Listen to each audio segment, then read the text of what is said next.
बिस्मिल्लाहिर्रहमानिर्रहीम। अस्सलामुअलैकुम।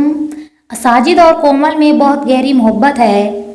दोनों की शादी को 5 साल हो चुके हैं, लेकिन इनकी ज़िंदगी अभी तक नामुकम्मल थी क्योंकि इनके यहाँ कोई औलाद नहीं है। फिर भी इन्हें यकीन था कि अल्लाह की रहमत से नाउम्मीद नहीं होना चाहिए, वो ज़ात ज़रूर करम करेगी। दोनों के अमीन इतनी मोहब्बत है कि वो एक दूसरे के बगैर नहीं रह सकते। बच्चे की आदम मौजूदगी की वजह से साजिद के वालिदैन बाज़ औक़ात कोमल को ताना देते थे और वो भी चुपचाप सुन लेती थी क्योंकि उसे पता था हर माँ बाप की ख्वाहिश होती है कि इनके बेटे के हाँ बच्चे हों।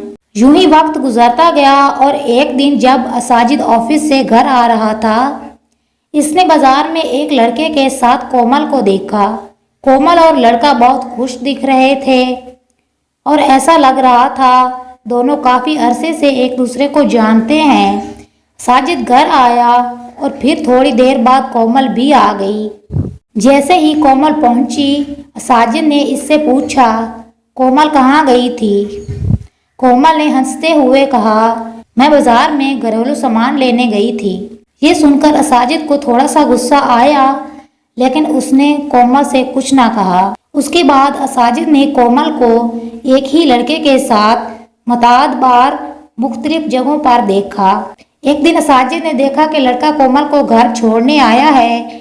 कोमल इसके साथ बहुत खुश नजर आ रही थी। लड़का घर से निकला और फिर चला गया। साजिद का दिल बहुत दुखी था, लेकिन कोमल को खोने के खौफ से उसने इसे कुछ ना कहा। एक दिन साजिद घर बैठा था जब कोमल के मोबाइल फ़ोन की घंटी बजी। कोमल बाथरूम में थी, इसलिए साजिद ने फ़ोन उठाया।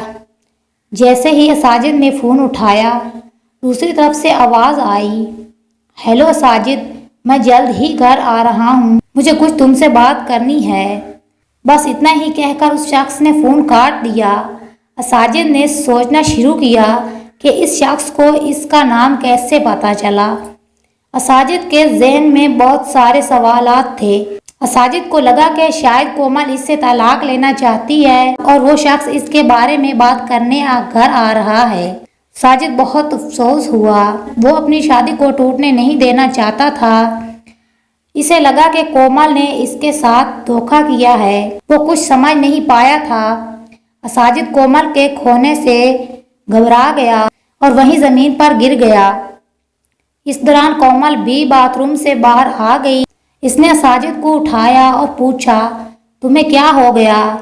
क्या आप ठीक हैं? साजिद ने गुस्से से कोमल को धक्का दे दिया और वो गिर गई। उसका सर करीब ही पड़ी टेबल पर लगा। इसके सर पर चोट आई। कोमल कोई बात नहीं कर रही थी। उसने कांपते हुए कोमल को अपने बाजुओं में उठाया और देखा कि वो बहुत तकलीफ में है, जिसकी वजह से कोमल बेहोश हो गई। साजिद बहुत खौफजदा हुआ। उसने देखा कि कोमल के हाथ में एक खत था। इस खत में लिखा था, प्यारे साजिद, मैं आपको बहुत दिनों से बात करना चाहती थी, लेकिन सपा के मुझे आपको सरप्राइज करना चाहिए। मैं पिछले कुछ दिनों से किसी डॉक्टर के पास इलाज के लिए गई थी और वो डॉक्टर मेरा कज़न था जो बचपन में बैरून मुल्क चला गया था। इसने मेरा इलाज शुरू किया और मैं 2 माह से हमल हूँ। आज मैंने इस कज़न को अपने घर पर बुलाया है। आप इससे मिलकर बहुत खुश होंगे। कुछ ही देर बाद दरवाजे पर बेल बजी और साजिद भागकर दरवाज़ा खोलता है।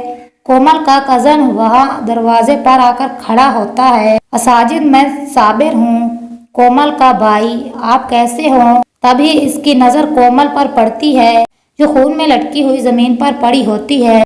साबिर कोमल को अस्पताल ले गया और वहाँ कोमल कोमे में चली गई। कोमल अपने बच्चे को भी खो देती है। साजिद इससे माफ़ी मांगना चाहता है, लेकिन कोमल अभी भी कोमे में है। एक छोटी सी गलती से कोमल और साजिद की ज़िंदगी इस मोड़ तक आ गई। ये कहानी हमें बहुत सिखाती है। हमें घर रिश्ते में किसी तस्जीह पर पहुंचने से पहले अपने साथी से बात करनी चाहिए। हम सब नुमा हैं, लेकिन अपने साथी को कसूरवार साबित करने से पहले अच्छी तरह से जांच पड़ताल कर लेनी चाहिए। और सबसे हमें बात इससे खुलकर बात करें। जो आप देखते हैं, सुनते हैं, वो ज़रूरी नहीं होता।